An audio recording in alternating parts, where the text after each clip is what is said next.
One, two, three, four. Hello friends, कैसे हैं आप लोग। आई एम श्योर आप लोग अच्छे होंगे, मैं भी अच्छा हूं। दोस्तों, आईटी के बारे में बात करनी है। मैंने अपना पिछले वीडियो बनाया था जिसमें मैंने आपको ये बताया था कि आईटी का जो रिज़ल्ट आया है वो कैसा है एंड आगे कैसा हो सकता है। लेकिन अब मैं जैसे जैसे लोगों की बात सुन रहा हूँ, मिक्स रिव्यूज़ आ रहे हैं, काफ़ी कन्फ्यूजन का माहौल है। कुछ लोग बोल रहे हैं IT as an industry is going to be the industry of the year, and कुछ लोग बोल रहे हैं कि आईटी का जो रिज़ल्ट आया which is not up to the mark, and वो लोग अपने पोर्टफोलियो से आईटी को निकाल रहे हैं। देखिए, अगर आपके पास अभी आईटी स्टॉक्स हैं तो मैं जो बोलने जा रहा हूँ वो बहुत इंपॉर्टेंट है आपके लिए, और ध्यान से सुनिएगा। जो लोग बोल रहे हैं कि आईटी अच्छा नहीं कर रहा है और IT as a stock is not going to be in their portfolio, सबसे इम्पॉर्टेंट बात है कि उनका जो व्यू है वो स्मॉल है। जैसे कि कोई पीएमएस हैंडल कर रहा है या कोई म्यूचुअल फंड मैनेजर है, उन लोगों को ईयर ऑन ईयर ग्रोथ करना होता है। वो लोग नहीं कर सकते ऐसा कि अगर उनको ग्रोथ नहीं दिख रही है इस साल तो भी वो स्टॉक को रखें। ठीक है, मैं किसी पीएमएस पीएमएस जो मैनेजर है उसकी बात सुन रहा था, एंड वो यही बोल रहा था कि I don't expect IT to do good, और हम ज़्यादातर आईटी को अपने पोर्टफोलियो से बाहर निकाल रहे हैं। ठीक है, तो एक चीज़ तो ये है। दूसरी चीज़ ये है कि आप ये समझिए कि इंडिया में ग्रोथ सबसे इम्पॉर्टेंट है, because India is a developing country and growth के पैसे मिल रहे हैं। ग्रोथ के अगर जिस कंपनी स्टॉक में ग्रोथ है वही वो आगे बढ़ रही है। तो आईटी में अभी ग्रोथ स्लो है। ठीक है, तो लोग इसलिए भी इसको हटा रहे हैं बिकॉज आईटी में जब ग्रोथ स्लो है तो देयर मैनी स्टॉक्स जो कि इंडिया की ग्रोथ का फ़ायदा उठा रहे हैं एंड अगले 2-3 साल में काफ़ी अच्छा ग्रोथ करेंगे। जैसे डिस्क्रिशनरी हो गया, ये जो आपका ऑटो हो गया एंड बैंकिंग हो गया, ऐसे बहुत सारे इंडस्ट्रीज़ हैं जो अच्छा कर सकते हैं अभी। तो इसीलिए लोग बोल रहे हैं कि हम आईटी में प्रॉब्ली अभी नहीं रहते हैं, आगे जाके शायद हो जाए। देखिए, एज अ रिटेल इन्वेस्टर आपका व्यू इतना स्मॉल नहीं हो सकता, या आप ऐसे नहीं सोच सकते कि भाई आईटी शायद ये साल नहीं चले, अगले साल चले। सबसे पहले तो कोई जानता नहीं है, ठीक है, कि चलेगा नहीं चलेगा। किसी को नहीं पता था कि इन्फोसिस 7% 8% एक दिन में ऊपर चला जाएगा।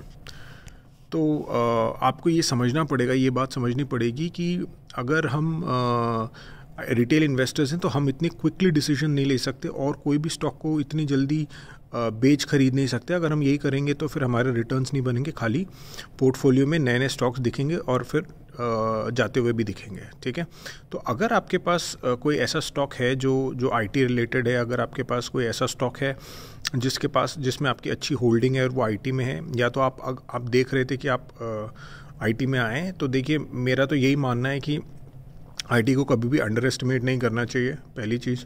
दूसरी चीज़ ये कि हम रिटेल इन्वेस्टर्स हैं, हमारे पास जो बड़े म्यूचुअल फंड्स हो गए या ऑपरेटर्स हो गए, उनसे एक ही एडवांटेज है, वो है पेशेंस। हमें किसी को जवाब नहीं देना है, ना हमें एक साल में 30% अगर रिटर्न नहीं आया तो हम पागल हो जाएंगे या हमसे सवाल पूछेंगे या हमें टेंशन हो जाएगी। तो आई थिंक हमें ये चीज़ सोचना चाहिए कि वी हैव टू कीप दो स्टॉक्स, बिकॉज एक बार आपने बेच दिया, ऊपर जाता है स्टॉक, उसके बाद आप खरीद नहीं पाते, मतलब मन ही नहीं करता है आपको खरीदने का। आपको पता है बिकॉज आपने जब उस स्टॉक को नीचे के प्राइस पे नहीं लिया, फिर आप 100% आई एम श्योर कि आप ऊपर के प्राइस पे नहीं ले पाएंगे।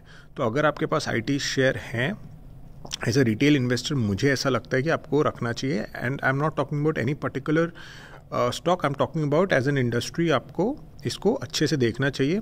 अगर ये इस साल नहीं करेगा ग्रोथ तो वो अगले साल पक्का करेगा। ठीक है, अच्छा, ये भी बात है कि लोग बोल रहे हैं कि अरे आईटी का प्रॉफिट अच्छा गया है। तो देखिए, ऐसा है कि आईटी का प्रॉफिट अच्छा नहीं है ये साल, प्रॉब्ली अगर मैं इस क्वार्टर की बात करूं, क्योंकि उन्होंने कॉस्ट कटिंग की है जिसकी वजह से प्रॉफिट थोड़े अच्छे आए हैं, हायरिंग नहीं की है, and which is not a healthy way of growing your profit and revenue. ठीक है, तो ये हमें तब देखना पड़ेगा। अभी जितने भी आईटी कंपनीज़ है बड़ी बड़ी, वो सब बोल रहे हैं कि हम लोग 2025 से हायरिंग शुरू करेंगे, तो ठीक है आएगा। तब तक अगर स्टॉक कंसोलिडेट होता है तो मुझे ऐसा लगता है कि आपको और भरना चाहिए, बिकॉज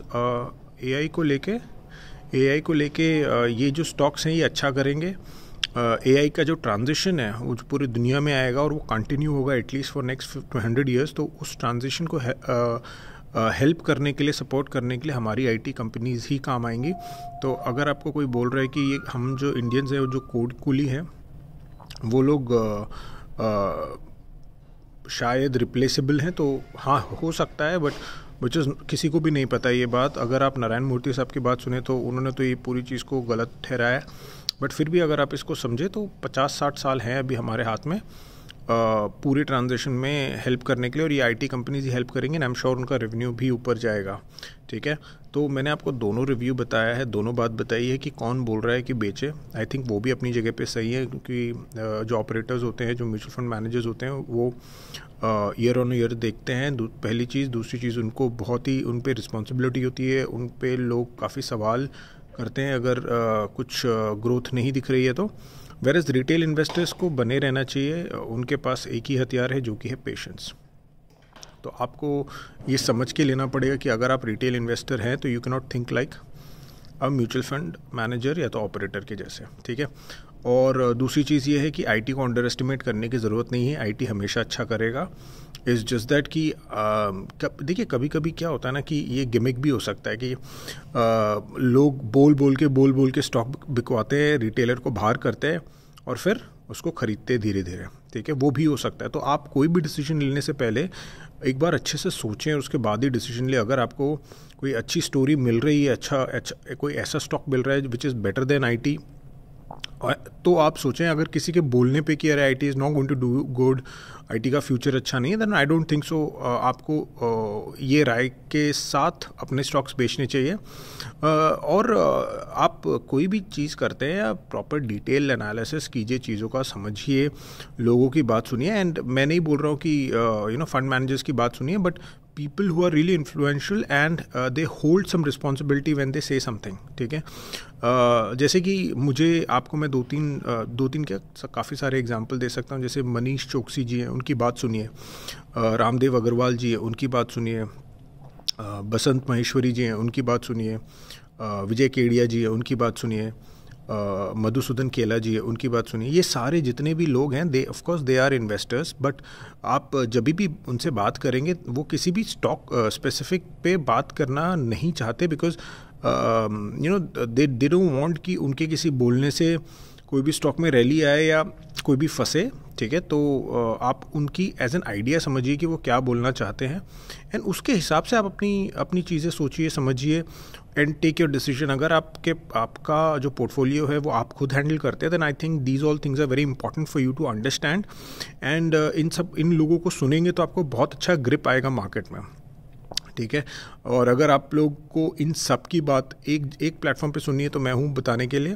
तो एक कॉल दे देता हूँ कि आप सब्सक्राइब कर लीजिएगा, ताकि आपको day to day important updates मिल सके। ठीक है, आईटी को लेके मैंने सारी बात बता दी। आईटी को लेके अगर आपके पास कोई डाउट है, कोई स्पेसिफिक स्टॉक को रिलेटेड भी डाउट है, तो मैं वो क्वेश्चन भी ले सकता हूँ, आप कमेंट बॉक्स में लिख सकते हैं। Thank you so much, bye bye.